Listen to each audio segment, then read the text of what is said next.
Who's ready to win the day in sports? I know you are. Welcome to Fantasy Sports Daily, powered by FantasyGuru.com, Monday through Friday, noon to 1 p.m. Eastern. I'm Justin Fensterman, and let's break everything down from a fantasy sports perspective.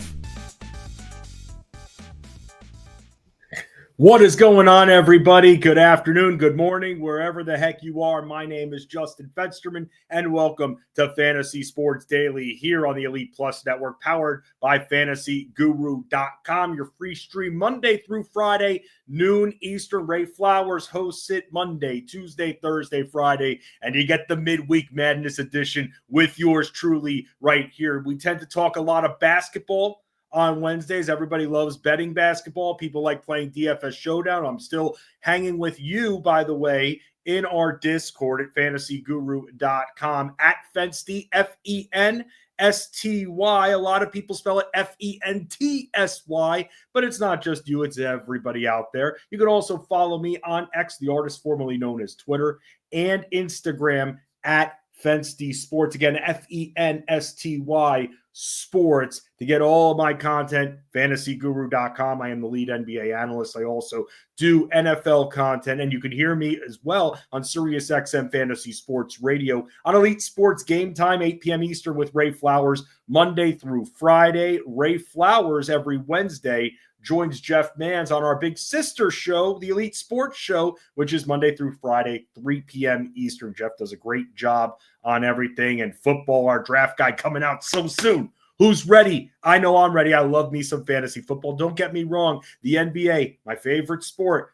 Fantasy sport, it's football. But that's not a hot take at all or anything like that. It's just fun. I love the football season. I cannot wait to get cracking right there. Might have something. That's why you got to make sure you follow me at Fensty Sports, where you could get involved for a good cause. For me today, got my New York Knicks jersey on. I just got this one recently, number 10, Walt Frazier, and that is because Walt Frazier was a big-time hero. When people talk about a guy like Jalen Brunson being, I'm hearing a lot of the king of New York. No, as far as I'm concerned, Walt Frazier is this true king of New York. A lot of people would say Willis Reed from the 70s because he was the captain of the team, but it was Walt Frazier, if you really think about it, who really propelled them to win that, especially 1970 NBA championship against the Lakers. He had himself quite a Game 7, and Willis Reed, I know, is remembered for the few minutes he played in the couple of baskets, but it was Frazier the rest of the way. My dad one time introduced me to Frazier, and he autographed some tickets, and I remember him saying, "Thanks, Clyde," something that I'll always remember right there. I've gotten to interview him a couple of times too. So we've got the Eastern Conference Finals starting tonight. Let's talk about what's on the agenda for today's show right now. And that is, boom, Serge Singh going to be joining me in just a little bit here. He joined me last week to talk a little DFS. Now that we're down to one game a slate, that just means at that point that it's time to talk about showdown strategy. There are ways to win. It comes down to which value pick is going to be the one to propel you to victory. And so that's where I'm going to talk with Serge about who he's looking at for Showdown tonight, because even though right now we're not doing articles for Showdown specifically, I still hung around Discord yesterday. I'm going to be back there today, tomorrow, the rest of the week to help anybody out there that might be setting a lineup, because we have action going on the rest of the week. It's an every other night thing between the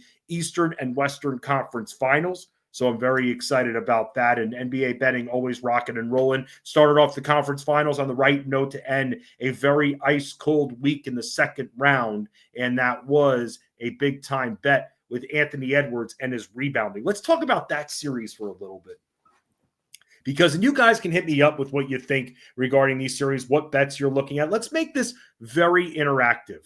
Let's absolutely make this very interactive, because when it comes to what we're looking at, when it comes to betting, maybe you found something. I'm still looking for the day when it comes to both the Knicks and the Pacers. We're going to review what went on in the regular season, how things have changed from last year, and then Serge is going to join me. But talking about the Thunder Timberwolves series, for some reason, it just seems like a lot of people are looking for reasons to take down the Thunder. I don't know, maybe they want to look for reasons that there's somehow the NBA is scheming for them to win. There's no scheme. They are deep as hell. That's the big thing with the Oklahoma City Thunder. They're just deep, and they've been deep. And that's why last year they were the top seed. That's why this year they are the top seed.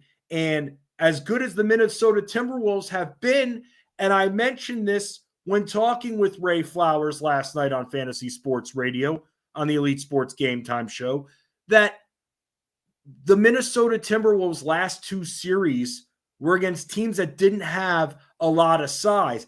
This time, they're running into a team that plays the best defense in the NBA, has tremendous size on their team, and we're supposed to be surprised. We're supposed to think that all of a sudden Shai Gilgeous-Alexander is getting some extra special treatment where they're not calling anything on him. Let's pick him apart now. I mean, come on. Last night, what you saw between these two teams is the beginning of what I think we're going to see most of this series. I felt like a lot of people were feeling Minnesota going into that. And for me, when it came to Minnesota, I thought, number one, I was totally wrong on Julius Randle. But let's look at Julius Randle. He had 20 points by halftime and then 8 in the second half. That is why the Thunder are as good as they are. They find ways to clamp down. Denver couldn't do that. Jokic couldn't do that. I mean, none of these guys, when you're looking at it, you're looking at guys that can clamp down on Julius Randle. And when you have Minnesota, who just took on the Warriors, Draymond Green, right? Mr. Defensive Player of the Year. He couldn't do anything about it. He couldn't stop him. There were so many players that just couldn't stop Julius Randle so far. And you saw it last series, but the Warriors didn't have a lot of size. And now they're in a series where they're facing two not only big guys, but smart guys and guys that get a lot of blocks and guys that will shut you down from playing your bully ball. And that's why I worry at times. And look, he put up a very good stat line.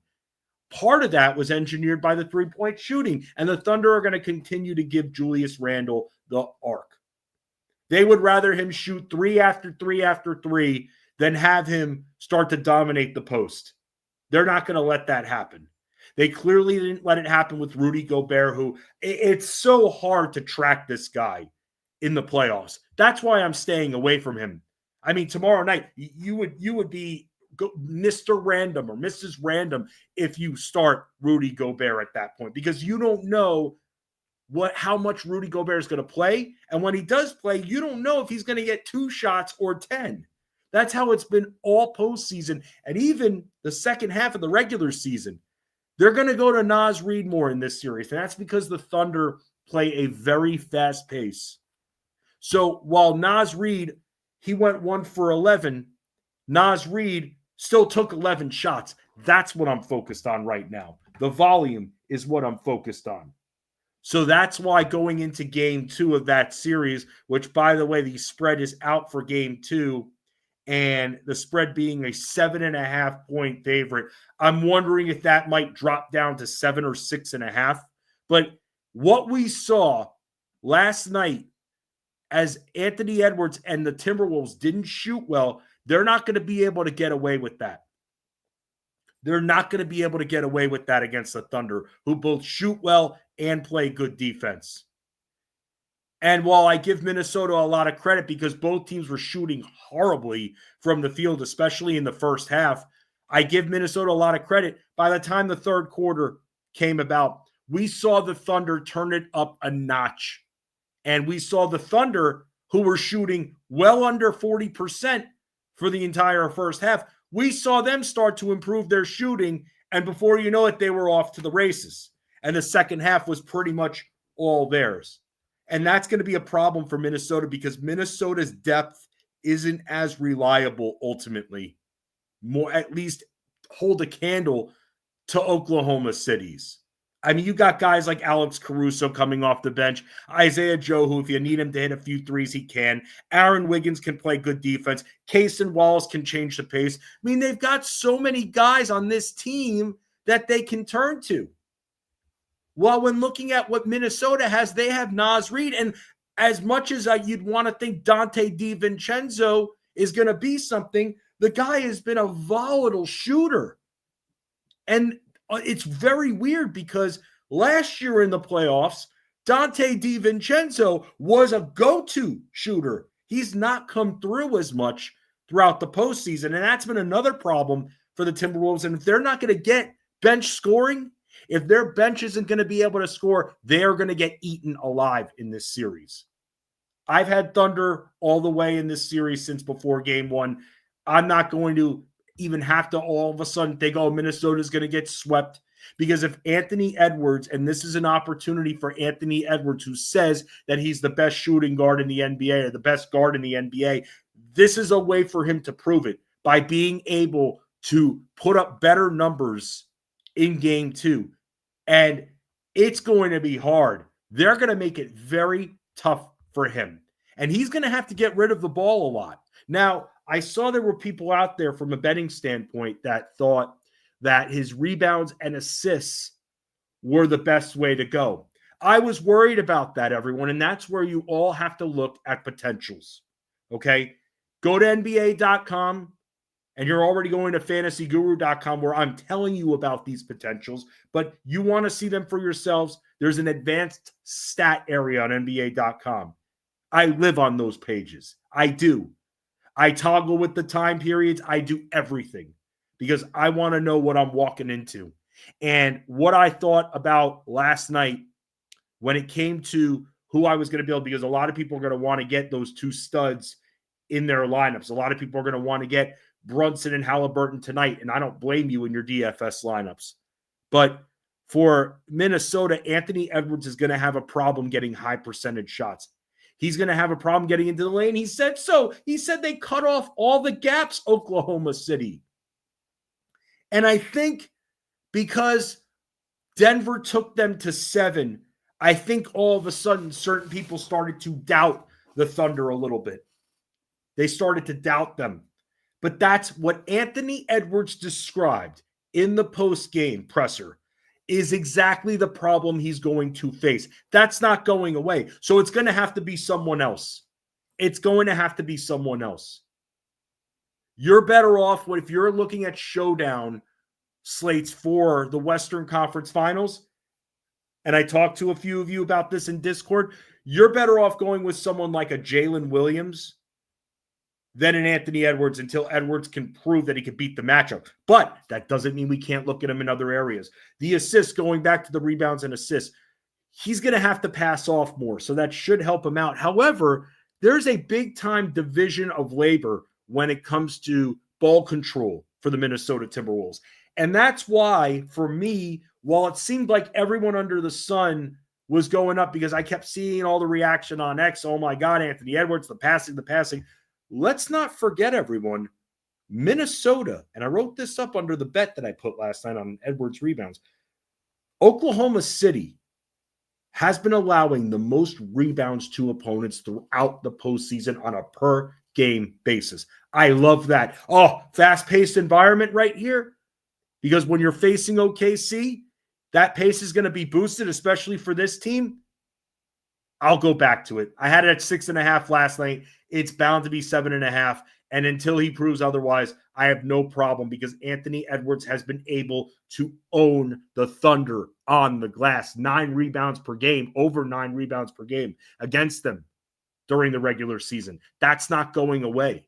He's going to be able to grab boards. And he did this after he also tweaked his ankle, which looked like it was going to suck if he didn't come out of the locker room. He came out of the locker room. He was fine. He was fine. He had 4 boards at halftime. I figured we were good.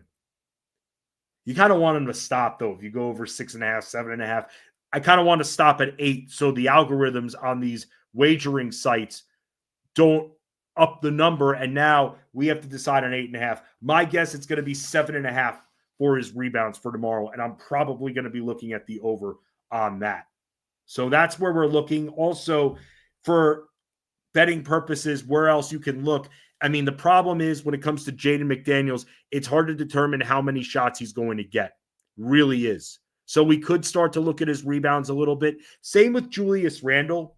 Julius Randle is going to have a lot of rebounding opportunity in this game, especially if they go away from Rudy Gobert, which here's the problem.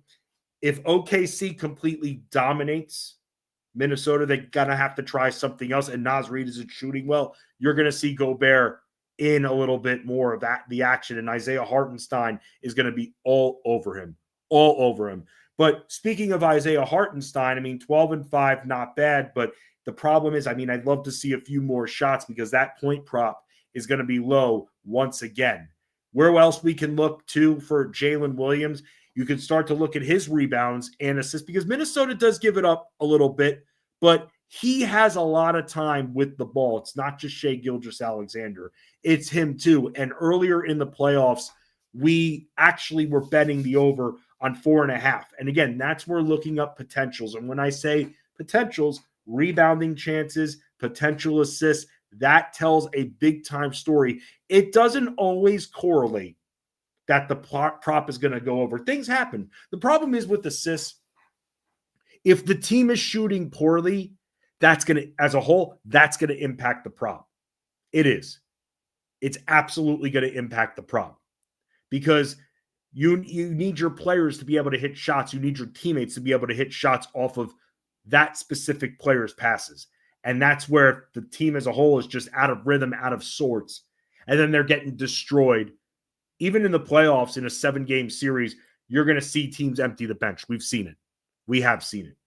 And so that's why when it comes to the assists, you got to be careful. But if I see a 4.5 line on Williams, and even, I don't want to say 5.5, I take the over there, but then I probably look to combine his rebounds and assists because I think he's going to be able to rebound.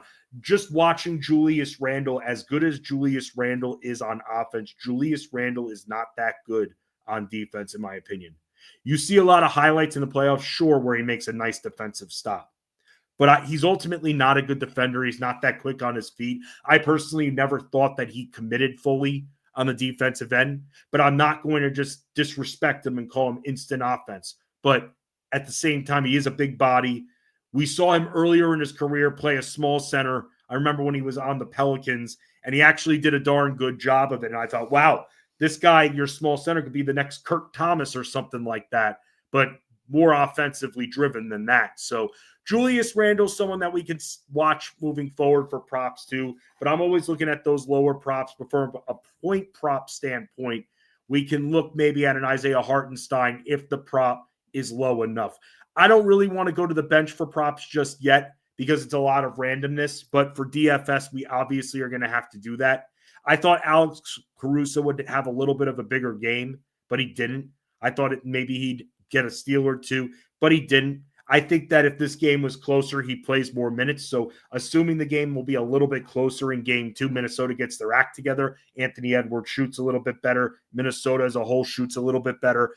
I feel like you're going to see more Caruso and even less Dort on this team. Dort is in there for offense at this point.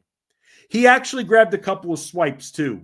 So that's also something that's very encouraging. The steals difference between these two teams was absolutely phenomenal. And if you look at turnovers as well, I mean, it's funny because the Thunder turned the ball over less and everything, and the steals factor was 13-5. 13 steals from this team. 5 alone from Jalen Williams, which is why Jalen Williams is just so darn good. So let's shift gears and talk a little bit about tonight. Because ultimately, for me, if I'm saying who I'm going to think is going to win in this OKC-Minnesota series, I think it's going to be OKC in 5 at this point. I think Minnesota steals a game. And I'm not just reacting from game 1. I really do think OKC is that good. They had a few not so great shooting games last round, but now I think they're starting to, and we saw it in game 7. We saw it in game 1, not early in game 1, but then in the second half, we saw them really get their acts together. And I feel like this is just the start of things to come. And Minnesota's going to have a lot of trouble, and Anthony Edwards going to have to check that ego a little bit. Excellent player, but you can't be saying you're like the best guard in the league if you're going to get stomped by Shai Gilgeous-Alexander and his squad. So saying right there. Let's talk a little Knicks Pacers. Game 1 tonight there, 8 p.m. Eastern game, and I'll be going over it there. I'll probably do, when we're in the second half, I'll probably go over some things I've noticed from the game on Elite Sports Game Time tonight with Ray Flowers. We'll cover it in the second half. We don't have to look at what happened in the regular season. We don't. Last series was a tell-all of what happens if the Knicks don't shoot well. And when I say last series, I mean last year in the second round. The Indiana Pacers shot the lights out of the ball. They did last series. Let's not forget, the Knicks went up 2-0 in that series. Jalen Brunson wasn't 100%. OG Anunoby hurt his hamstring in game 2, was not the same after that. And I know that the Knicks in the Philly series before that one had lost Mitchell Robinson. They lost other players too. So the Knicks, I don't want to say we're running on fumes. They weren't, but the Knicks were missing some pieces.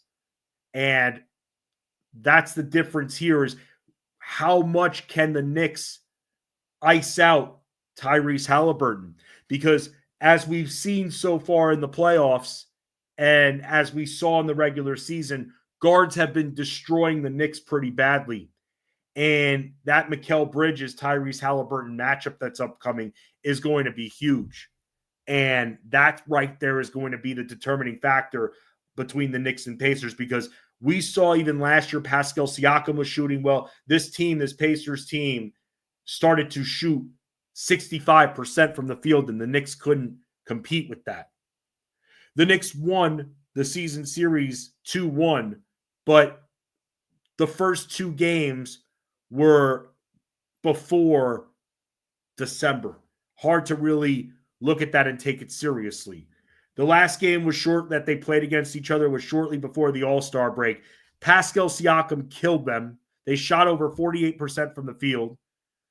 Thomas Bryant, because Miles Turner wasn't in, was also crushing them. And Tyrese Halliburton had 16 points and 8 assists. So while it's a pace down spot for the Pacers, it's still, you're seeing that the front court was able to get theirs, and Halliburton took 15 shots in that game. There's some games where Halliburton is more of a decoy, more of a passer. Against this Knicks team that plays good defense, they're going to need him to score. And especially with the Knicks' big-time area of vulnerability being against guards and guard scoring, why not have Halliburton start shooting? And if he's doubled and even tripled that sometimes, you're going to have a wide-open Andrew Nembhard. And that's where Andrew Nembhard points become interesting tonight. Because Andrew Nembhard is somebody that will likely have Brunson on him, could find himself in an advantageous matchup. The big question for Nembhard is whether or not he's going to try to drive inside or if he's going to hang out at the arc. But they have Aaron Nesmith to do it. So to me, Aaron Nesmith, as long as he's hitting shots, should mean that Nembhard should be able to work the elbow a little bit more. And I think between Nembhard, I think Siakam, who's done well against the Knicks, that's going to be a problem beyond Halliburton. Miles Turner, I think, will be kept in check at the arc, but I still think that Siakam is going to be able to get the best of OG Anunoby. As we've seen, he's not as shut down as we think. Looking at other games, I mean, you've seen Tyrese Halliburton have monster games against the Knicks. A big bench player that I'm wondering how he's going to do and how much playing time he's going to get, Benedict Mathurin. I mean, this is somebody who showed in a couple of those games against the Cavs especially that if he's hot, he's hot. They're going to keep going back to him, and he's able to get inside too. So that was the big thing. The good thing about Benedict Mathurin, he's got a little bit of Lance Stevenson in him. He's not going to be afraid to attack the rim and draw contact and beat you up in the process coming off the bench. You need a guy like that on your team.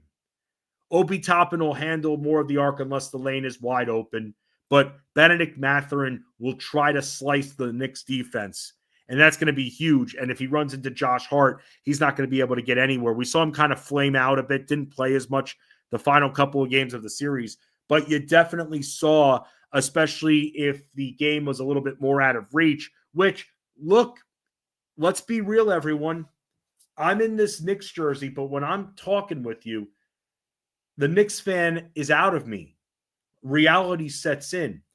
There's a chance, and I'm saying there's a chance that the Indiana Pacers can win this game by double figures. The Knicks haven't shot well in the playoffs. They haven't for the most part, outside of a couple of isolated games. This Pacer team is good offensively.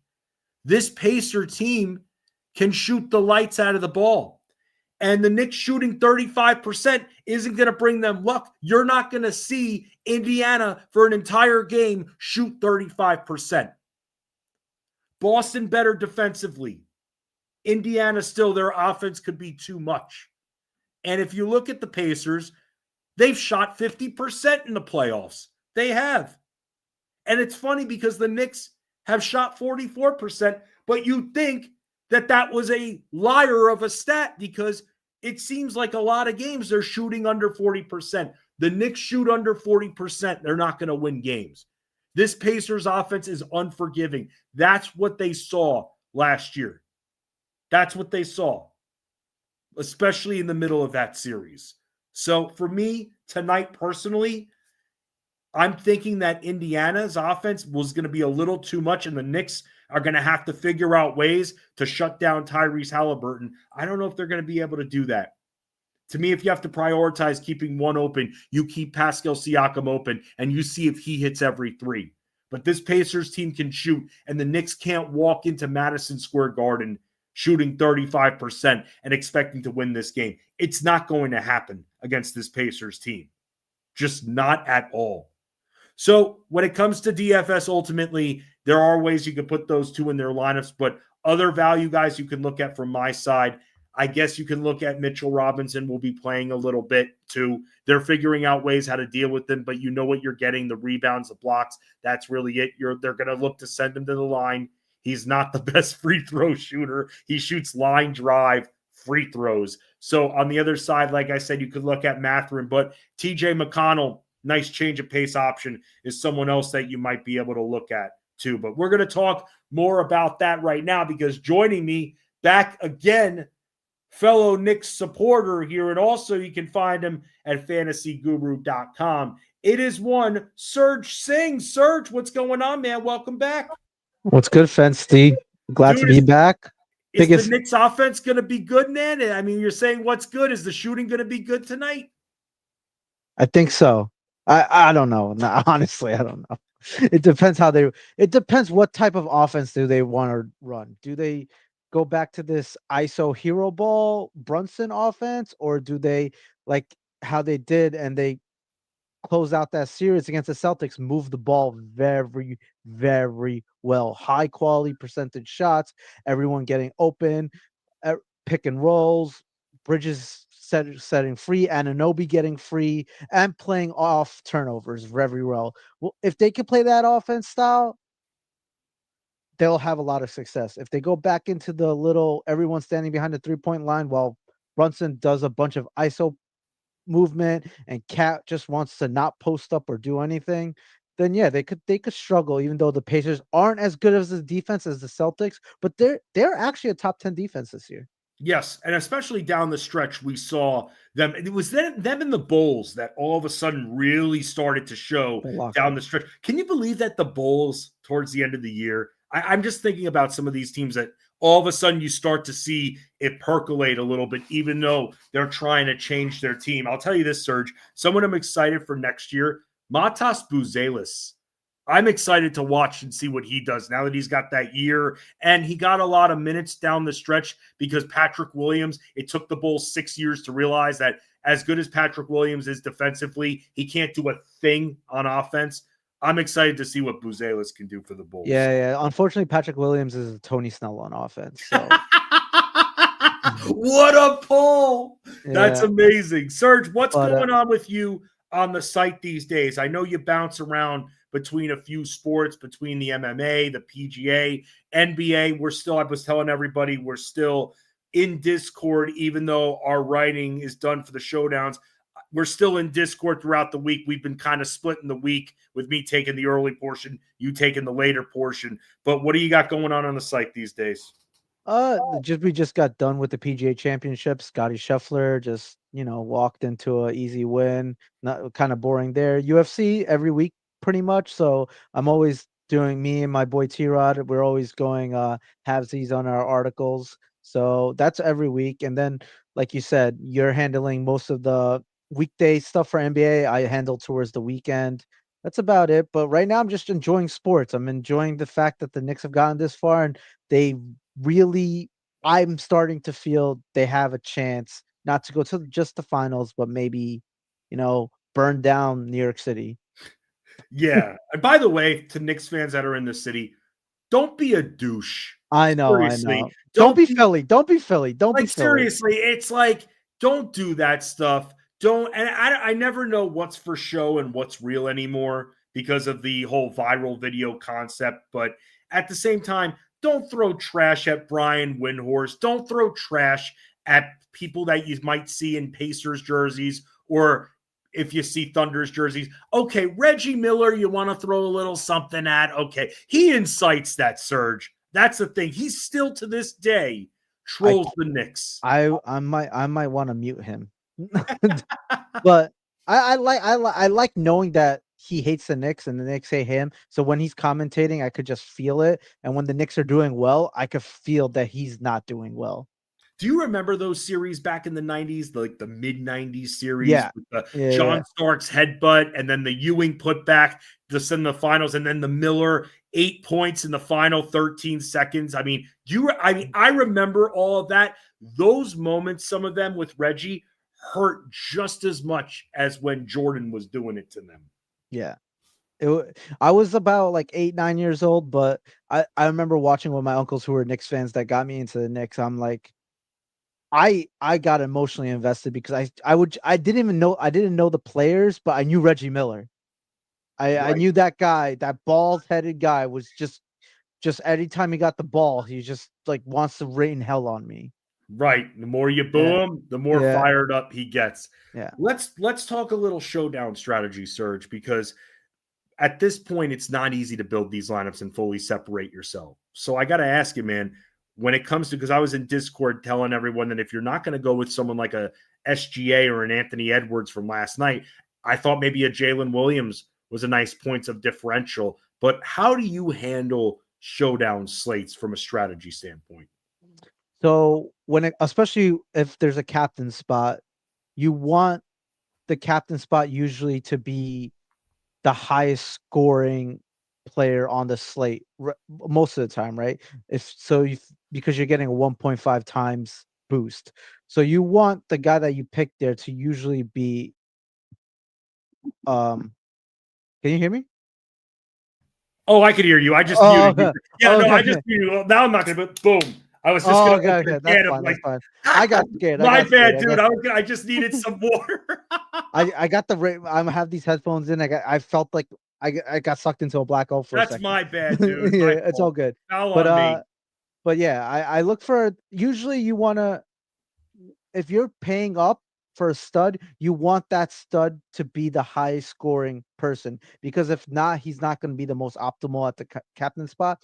But now let's say all these guys don't have none of these guys have ceiling games. That's when a value piece putting him at the captain spot at a lower ownership could potentially be the reason why you take down. Like let's say a Miles McBride goes for 30 fantasy points and then you're able to fit Halliburton and Brunson and all these other guys that didn't have ceiling games. Now you're in takedown territory with the lower ownership. So it depends which value guys can go for like you want if you're putting a value guy at a captain spot, you want them to have potential for 8 times plus value.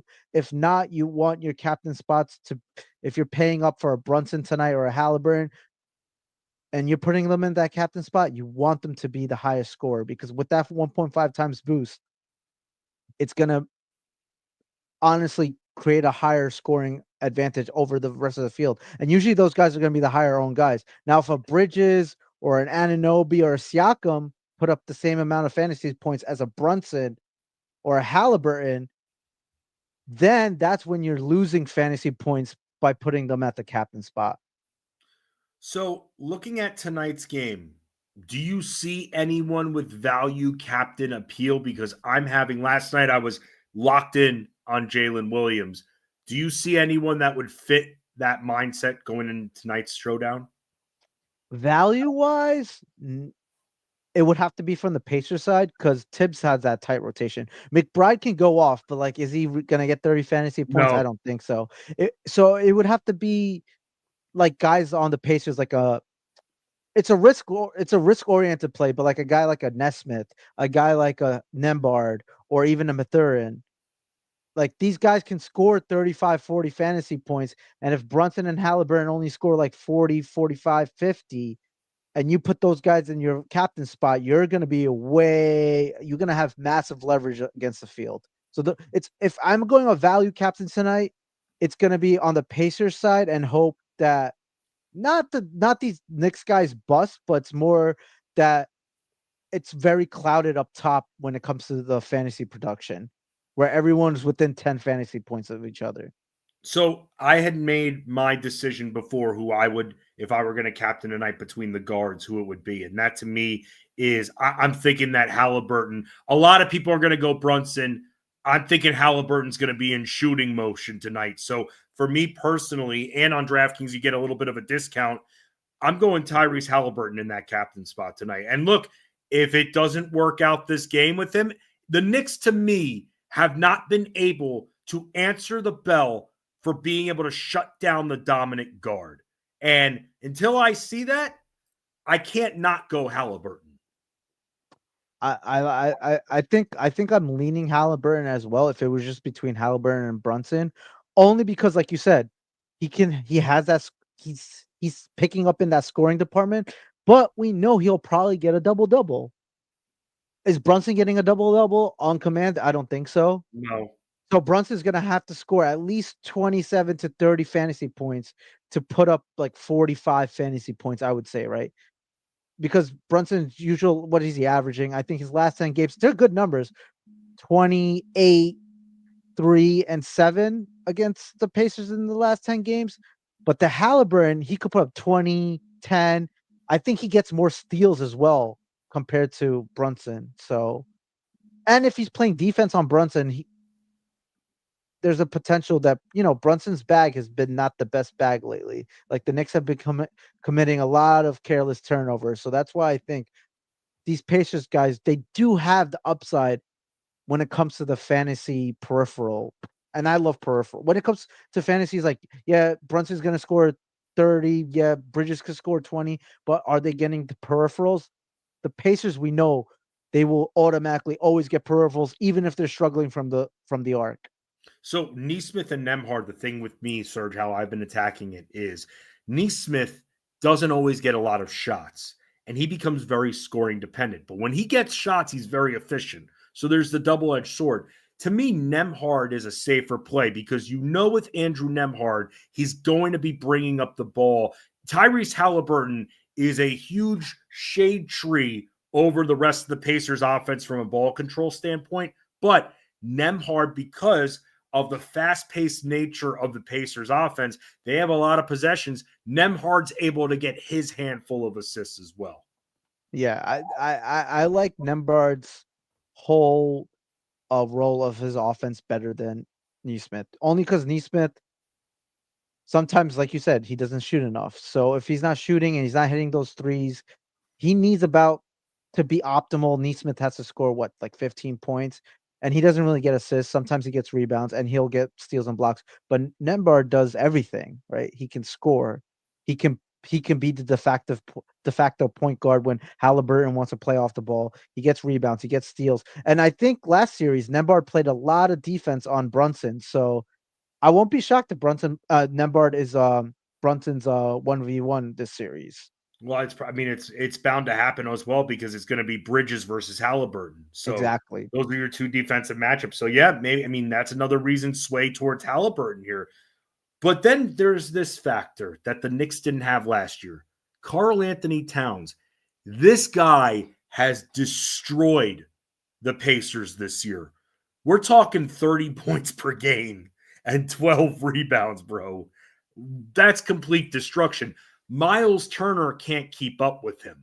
That's going to be a big time issue for him. So, it's all going to come down to whether or not the Knicks are shooting well, because if they're not shooting well and they can play them both together, they're going to need Mitchell Robinson in there a decent amount too.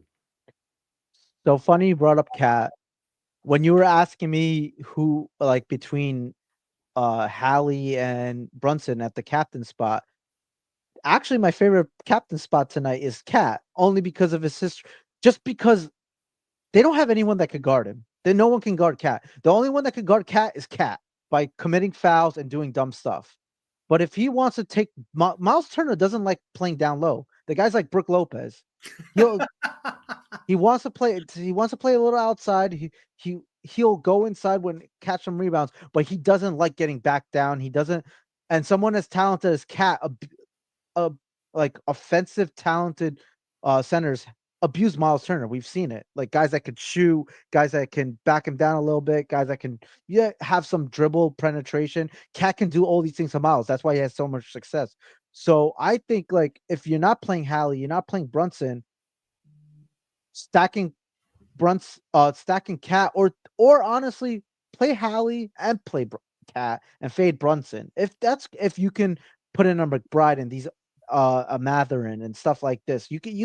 I've been messing around. So these are all optional, but I think Cat is a Knicks X factor in the series just because he has such a huge advantage. Last series, the Celtics front court is tough. I didn't expect Cat to have a lot of success, and he did fumble the bag sometimes, but this series is all about Cat. Cat has to take initiative. Cat has to dominate. Cat has to be the reason why Brunson's not getting double teamed. Right, and that's going to be huge, and that's something they were missing very much. And we've seen Karl Anthony Towns shoot the Knicks back into games. The Knicks didn't really have that kind of player last year, too. Other guys, because I'm starting to build out this lineup here. So I have Towns and Halliburton with Towns on DraftKings, as we're just going to kind of do this as a little bit of an exercise, might as well. Where are you at with Obi Toppin? And don't screw the revenge narrative crap, man. Because he's not, even when you see him in so far in the playoffs, he hasn't done too much when it comes to a ceiling play, but yet you still think that he's going to get a handful of minutes. Do you like Obi Toppin tonight as a value? I mean, I don't know. There's two guys that I thought about last year that killed the Knicks in the series that were great values the whole series long, and that was Toppin, who did have his revenge a little bit last year, and TJ McConnell. But if you're looking at this year's playoffs, they're not getting as much run, right? And we need to trust that run. Now, if TJ McConnell replicates or Toppin can replicate what they did against the Knicks last year in this series, then yeah, maybe their minutes go up into the high teens and 20s where their prices can accommodate. But like first game, am I trusting it? No, because they can just be phased out if they don't have any success. OG Anunoby, as important as he is, maybe one of the most important players on the floor defensively from a reality standpoint, I'm having a lot of trouble having confidence in him from a DFS standpoint. Even last game, he really wasn't shooting well for most of the game, and then he fought his way back in the second half, dude. He just seems like he's very scoring dependent. Those are the words I was going to say. OG is scoring dependent. I mean, he gets rebounds here and there, but like he's too, like, I just don't see him having ceiling games if he's not scoring 20 plus points. And even when he scores 20 plus points, there's a potential for him only to put up like 30 plus fantasy points, which is not that, ideal. You want like I said, I like peripherals. That's why I feel like the Pacers guys, the Pacers role players they stack up peripherals way better than the Knicks right now. Maybe because the Knicks just, the volume is just all spread out and Brunson's so ball dependent. So like you see OG just standing there a lot. You see Bridges standing there a lot. They're not like producing offense. They're not making plays, but their in-game reality impact is way bigger than DFS, Anunoby locking down defenders doesn't show up in the fantasy projection score sheet. So like you said, like I think Anunoby is a good GPP play, but he's a way better reality play than a DFS play. What do you think of this lineup I just built? Towns the captain, and then the on DraftKings, and then Halliburton, Nembhard, Matherin, McConnell, and Josh Hart with 500 left over. I love that. I like it, man. If Cat is within 5 fantasy points of either Brunson or Hallie, that's a great lineup. That's like, right? And then you still have Hallie, so it doesn't even matter. Right. I have Hallie. I hedge with McConnell and Matherin for that matter, because look, Matherin, I know that's going to be the big risky play here because Matherin didn't play a lot. there needs to be a little bit of distance in this game.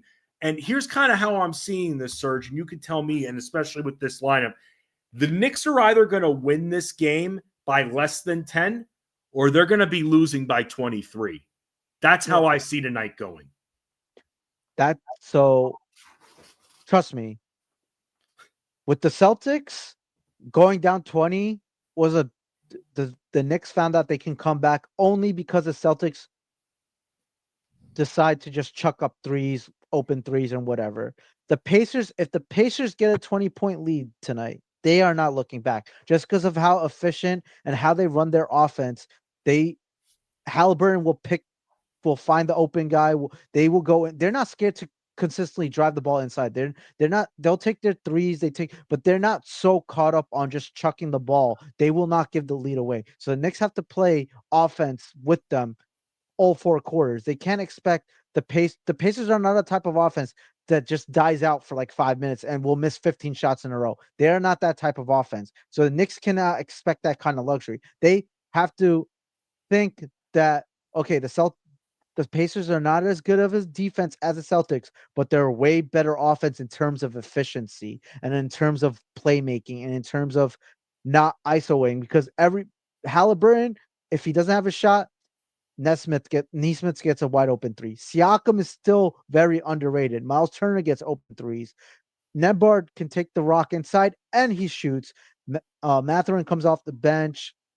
McConnell can come off the bench. Obi Toppin can come off the bench. So like the Knicks have to think about this game as being a front running thing. You want to control the pace. You want to be in the lead. You're at MSG. You do not fall behind 20 points against the Pacers, because I don't think they'll come back. Right. And let's not forget, and the Knicks, by the way, one of the things I noticed last series, and even against Detroit, they were playing quicker. They were playing, I don't know if in the Detroit series, they felt like they needed to work at their pace because they just could get nothing going offensively. So it's reckless abandonment at that point. And then in the Celtics, they tried to play fast once again, but then Boston at times able to slow them down. But we saw them surge when they would come back against Boston. It was a lot of quick passing. And I'm with you right there. I don't go Jalen Brunson ISO until I've executed a lot of great pass plays and Jalen Brunson is fire as hell and not missing shots. Then I go to the ISO Brunson to start draining the clock a little bit too. But outside of that, I think it should be 1970 style New York Knicks basketball tonight. Yeah, everyone should touch the ball. I think everyone should be trying to touch the ball on every possession, space it out, get the Pacers uncomfortable on defense, and don't just let Brunson be just head down dribbling too many times. Let him, if he wants to dictate the offense, if he's hot, then yeah, he check here and there. But I want to see, I love those Bridges inside cuts. I want to see more cat pick and rolls. I want to see a cat pick and roll. Like we haven't seen much of it in this playoffs, but I feel like against Miles Turner, against this Pacers, I feel like they can run a more effective offense because Detroit played tough. Detroit played like football style basketball. Celtics tried to play football style basketball. Pacers are a little more finesse, so like take advantage of that. I think this series goes at least 6 games, and Serge, it's hard for me to give the win to the Knicks until I see them shoot well for 2 games in a row. And that it's hard because the Pacers offense, they're shooting 50% in the playoffs. The Knicks aren't going to get away with shooting 35% and winning games. It's just not going to happen. And it's not going to happen twice like it did against Boston, which is why I hate, as a fan, I don't like to say it, but as an analyst, as part of the elite mafia, I got Pacers in 6 or 7. I'm a huge Knicks fan, and I was way more skeptical about them last series, but I'm confident this series. You are? Okay. I'm feeling good. I'm feeling a little good. I'm feeling maybe it's like what I saw last year and like how they took the Pacers to the brink with a very injured team, and now Anunoby's healthy. Now they got Bridges. Now they got Cat. Cat is their X factor. I think if Cat plays really well, Knicks win in 6. Knicks win in 6. That's going to be huge right there. They're going to have to hang with the Pacers, and they're going to have to shoot like them. What about the other series? Because I got at this point, and I had it before. Maybe I move up a game, but I've had the Thunder even before game 1. I thought that Minnesota could maybe win a game or two because Edwards goes off. I still think that's the case. I don't think this series goes past 6, and the Thunder are going to the finals. Yeah, the Thunder confused me because they're a really good team, but then certain times I don't see that. Like last night, we saw them fall behind early and they struggled most of the first half, and then T-Wolves fell apart the second half. Randall just wasn't hot anymore. Edwards, I don't even think he scored a point in the fourth quarter. I don't know if it was because he got hurt, but like that double, if OKC keeps running that double team on Edwards, and he can't, and because Caruso's fighting those screens off very well, and he's getting in the face of Edwards, and Edwards has to pass the ball off a lot. If the rest of these guys on T-Wolves can't make shots, like Randall disappeared in the second half, yeah, honestly, like if OKC goes up, I won't even be shocked. OKC goes up 3-0 and ends the series in 5. But if they can neutralize that double team a little bit, and Edwards' ankle is feeling great, and he's gonna have to have hero performances. But Randall needs to, what he did that in the first half.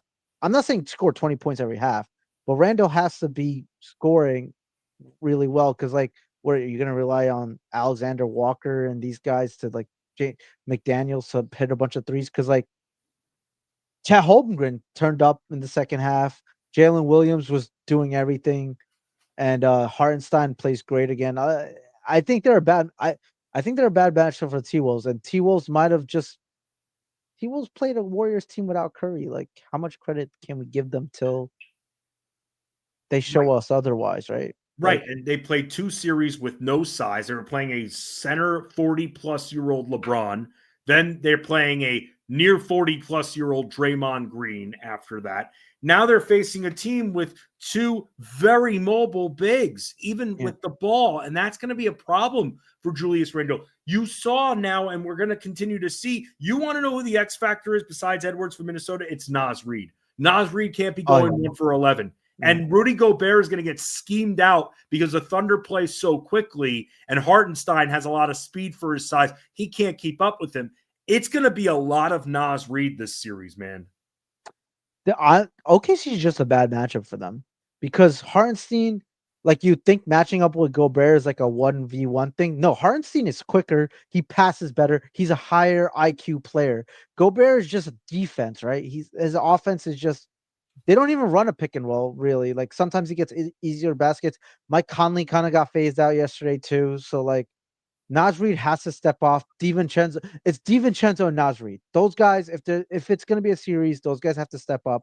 They shot terribly yesterday. They chucked up a lot of shots, but Minnesota can't expect to just play Celtics offense and shoot a bunch of threes to beat OKC and think that's how you're going to beat them, because OKC is going to just, if you keep them comfortable, eventually SGA starts driving in, gets the foul calls. I know people are complaining about him selling the fouls, but it's part of the game. It's part of the game. Like, he is getting to the rack. He's getting to his spots. And yeah, you can say a lot of these fouls are ticky-tack, but if not, even if you don't stop him, he's still getting to his spots. He's still passing the ball out.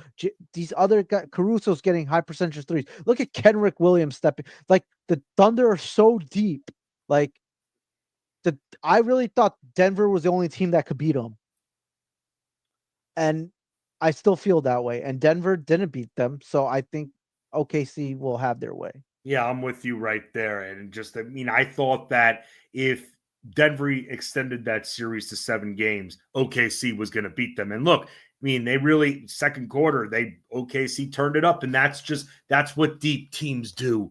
They know how to turn up like that. Even if they're not shooting well, they know how to find another way. And that's why the Thunder are going to be hard to beat in this playoff surge. Yeah, that's what I'm saying. Like, the Thunder, we haven't seen a great Thunder team in this playoffs. We really haven't, have we? Like, SGA shooting terribly, Jalen Williams shooting terribly. They don't play great first halves, but they weather the storm with such a deep team. And then their rotations are not tight at all. But like you see, like the Isaiah Joe, you see these guys, Wiggins, and like they just opportunistic three. Sometimes it's Caruso. Then Holmgren scores 2 points in the first half. Then he scores like 13 in the second half. They just have so many options. Like you really have to play great basketball all 4 quarters to keep them down. Like having a 10-point lead on the OKC is like being down 5 points, because eventually they're going to make a run. They will. And Serge Singh joining me, a guy who does a great job covering a lot of sports for fantasyguru.com. Give him a follow on X at S13NGH. Again, at S13NGH. Serge does content for basketball. He does it for UFC, for PGA as well. Serge, thank you so much for stopping by. It's just great getting another fellow Knicks fan on, because they haven't had this moment and been to this spot in 25 years, which for a top market team, that's just sad. So it's great to get to celebrate. But at the same time, us being content guys, we got to be unbiased. And that's why, as much as it hurt, I had to give the series to the Pacers because of the Knicks' awful shooting throughout the playoffs, man. I will be shocked if they lose, but I'm telling you, Fensty, I feel good. I feel good. I see certain things. I see certain wrinkles and certain historical things. Like I could see now, if they lose tonight, then all that goes out the window. But it all comes down to winning tonight for me. If they win tonight, I really feel confident. It's not just because they won game 1. It's just like I want to see what they can do with this healthy Knicks against this Pacers team. It's like the final boss. The Pacers, I think the last 4 times the Knicks have gone to the finals, Eastern Conference Finals, has been against the Pacers. So This is the time. This is their moment to shut them up a little bit. Yeah, no, it hasn't. It hasn't been good. I mean, they lost to them last year in the second round. They lost to them in 2013 in the second round. They lost to them in 2000 in the conference finals. They beat them in 99. Yeah. The Larry Johnson, as you see here from the Space Jam figure, the Larry Johnson 4-point play, of course, that one propelled them. And then, then 94, they beat them in 94. I remember they faced them in the second round in like 98, and they just got their ass kicked. Reggie Miller just beat them up for 5 games, man. Yeah. The 94, I don't remember. I was like 4 years old. Oh, 94 was awesome. 94 was great. Really? I was 7 years old. Yeah, I remember watching. That was one of the first series. 93, I remember some of those series. 94, I remember that run. And then I remember in the finals with the OJ car chase when they went away from the game in game 5. And you're like, well, like what the F is going on here? This is a game 5. But Serge, thank you so much for stopping by and for joining me, man. Always a pleasure, Fensty. I love being on it, and like, let's go Knicks, man. I haven't been wearing Knicks gear this whole postseason, so I'm just not gonna wear any Knicks gear. It's okay. So, I've been wearing enough for both of us, so it's all right.